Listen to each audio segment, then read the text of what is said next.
Саламатсыңарбы балдар? Азыр адабий окуу сабагы. Бардыгыбыз сабакка даярбызбы? Анда эмесе балдар сабакка жагымдуу маанай тартуулап алайлы. Маанайыңар кандай? Азыр балдар кайсыл мезгил? Жаздын канчанчы айы? Жаз мезгилиндеги жаратылышка өзгөрүүлөр кирет. Бүгүн биз ушулардын ичинен канаттуулар жөнүндө түшүнүк алабыз. Канаттуулар балдар экиге бөлүнөт. Үй канаттуулары, жапайы канаттуулар. Жапайы канаттуулар өз ара экиге бөлүнөт.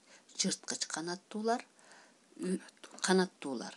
Бүгүн биз ушу канаттуулардын ичинен Таранчы менен Чабалекей деген Лев Толстойдун чыгармасы менен таанышабыз. Сабагыбыздын максаты: биринчи, чыгарманы окуп, мазмунун сүйлөп, суроолорго жооп беребиз.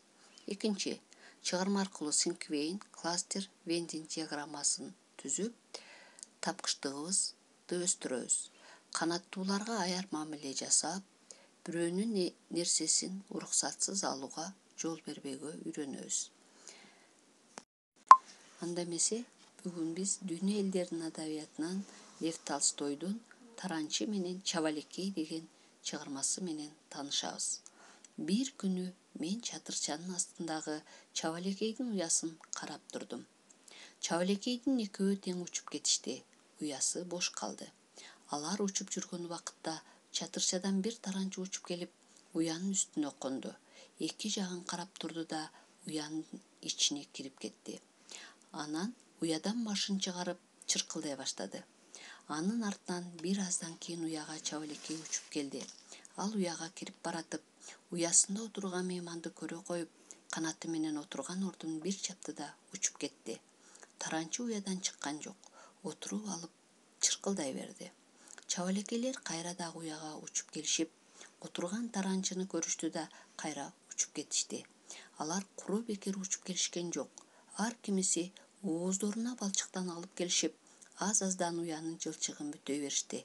Жылчык кичирее берди. А дегенде уядан таранчынын мойну жана башы көрүнүп турган эле. Андан кийин башы эле көрүнүп калды. Акырында такыр эчтемеси көрүнбөй калды. Чабалекейлер таранчыны уянын ичине балчык менен бекитип коюшту да ышкырык менен үйдү тегерене айланып. Эми балдар, биз чыгармага практикалык ишти жүргүзөбүз. Биринчи, азыр биз Чабалекей деген сөзгө Синквейн түзөбүз. Таранчы деген сөзгө кластер түзөбүз.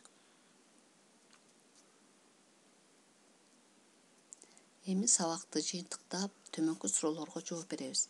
Чабалекейдин уясына таранчы эмне үчүн кирип алды деп ойлойсуңар? Экинчи, Чабалекейлер таранчыны кантип жазалашты? Үчүнчү, Чабалекейлердин бул жазасы туура болдубу?